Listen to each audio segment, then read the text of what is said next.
ఇగో ఇది చూడండి, గులాబీకి Aruri good bye. ఇక మీకు దీని మీద ఈక్వేషన్ చెప్తా.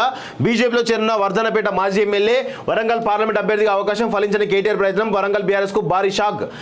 బీఆర్ఎస్ వరంగల్ జిల్లా అధ్యక్షుడు వర్ధనపేట మాజీ ఎమ్మెల్యే ఆరూరి రమేష్ బీజేపీ పార్టీలో చేరడం దాదాపుగా ఖరారు అయినట్టే కనబడతా ఉంది.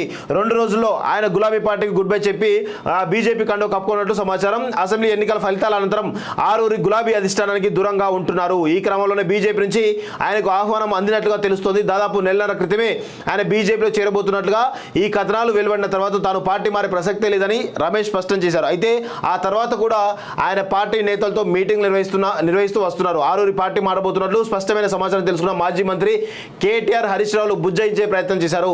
ఈ మేరకు వరంగల్ ఉమ్మడి జిల్లాకు చెందిన ఉద్యమ నేత స్వయంగా ఆరూరిని సిద్దిపేటకు తీసుకెళ్లి హరీష్ రావుతో భేటీ ఏర్పాటు చేసినట్టు తెలిసింది. ఆ తర్వాత ముఖ్య నేతల బృందం ఇక హరీష్ రావే త్వరలో పోతున్న బీజేపీకి, దానిలో భాగంగా ఒక్కొక్కరిని హరీష్ రావు తన అనుచరులందరినీ పంపిస్తున్నట్టే తెలుస్తోంది తప్ప ఇంకో విషయం కనబడతలేదు. సో ఇక్కడ విషయం ఏంటంటే మిత్రులారా, ఆరూరి రమేష్ వర్ధనపేట మాజీ ఎమ్మెల్యే, ఇక్కడ ఈయనకు బీజేపీ ఎంపీ టికెట్ ఇచ్చేటువంటి అవకాశాలు కనబడతా ఉన్నాయి. సో ఇక్కడ విషయం ఏంటంటే బీజేపీ ఎంపీగా పోటీ చేయబోతున్నాడు. ఇక్కడ మనం అందరం అనుకుంటున్నాం వరంగల్లో బీజేపీ వీక్గా ఉందని అందరూ కూడా అనుకుంటున్నారు. కానీ ఇలా ఒకవేళ బలమైనటువంటి వ్యక్తులు కనుక వస్తే, ఆరూరి రమేష్ లాంటి బలమైనటువంటి రాజకీయ నాయకులు వస్తే వరంగల్ ఎంపీ సీటు కూడా గెలిచే అవకాశం ఉంది. ఎందుకో నేను ఈక్వేషన్ కూడా చెప్తాను మిత్రులారా. ఇక్కడ కాంగ్రెస్ నుంచి ఎవరెవరు ఉన్నారో ఒక్కసారి మీకు చెప్తాను. వాళ్ళలో ఈరోజు బలమైనటువంటి వ్యక్తులు ఎవరో ఒకసారి చూసేటువంటి ప్రయత్నం చేయండి. ఇక్కడ వరంగల్ నుంచి సాంబయ్య టీడీపీ బ్యాక్గ్రౌండ్ నుంచి కాంగ్రెస్లో చేరడం జరిగింది, రేవంత్ రెడ్డితో కలిసి చేరడం జరిగింది. ఆయన గతంలో కూడా ఎంపీగా పోటీ ఓడిపడడం జరిగింది. ఈయన కూడా టికెట్ రేస్లో ఉండడం జరిగింది. అదేవిధంగా హరికోట్ల రవి జిల్లా రిజిస్ట్రార్ హరికోట్ల రవి, ఈయన కూడా ఈరోజు టికెట్ ఆస్పిరెంట్గా ఉన్నాడు. అదేవిధంగా సదానందం అని ఈరోజు కరెంట్ డిపార్ట్మెంట్ ఏడీ, ఈయన కూడా చాలా సీరియస్గా ట్రై చేస్తూ ఉన్నాడు. అదేవిధంగా శోభన్ కుమార్ పోలీస్ డిపార్ట్మెంట్ సంబంధించినటువంటి ప్రస్తుతం ఏఎస్పీగా కొనసాగుతూ ఉన్నాడు హైదరాబాద్లోనే.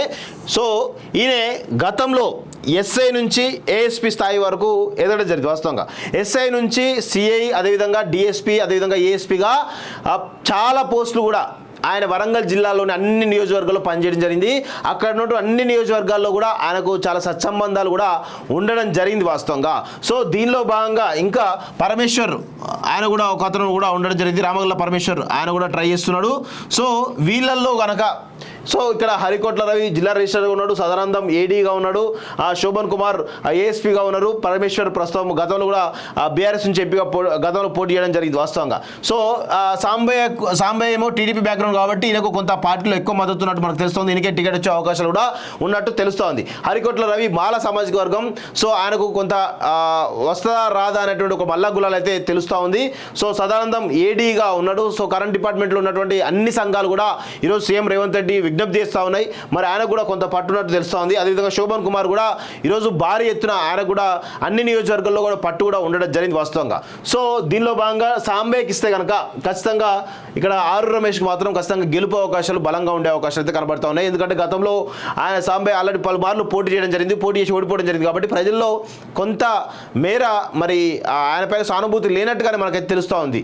సో ఆల్రెడీ ఆరూరి రమేష్ను ఓడించుకున్నటువంటి వర్ధనపేట ప్రజలు ఎట్లయినా మళ్ళీ మా వ్యక్తిని ఇంకా పెద్ద పొజిషన్ చూడాలనే దాంట్లో ఉన్నారు. కాబట్టి ఇక్కడ పెద్ద ఎత్తున ఇటు వర్ధనపేట, వరంగల్ ఈస్ట్, వరంగల్ వెస్ట్, అదేవిధంగా ఈరోజు పరకాల, భూపాల్పల్లి ఈ కాన్స్టిట్యున్సీలలో ఖచ్చితంగా బలమైనటువంటి ఓటు బ్యాంకు బీజేపీకి ఉండడం జరిగింది వాస్తవంగా.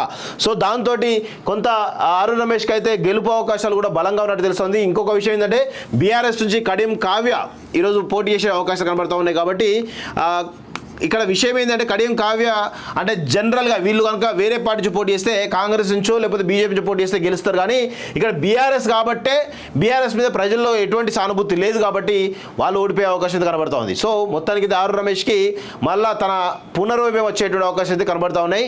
సో ఆయన బీజేపీలో చేరితే కనుక ఖచ్చితంగా గెలుపు అవకాశాలు అయితే బలంగా ఉన్నట్టు మనకైతే తెలుస్తూ ఉంది మిత్రులారా. చూద్దాం ఏమవుతుందో.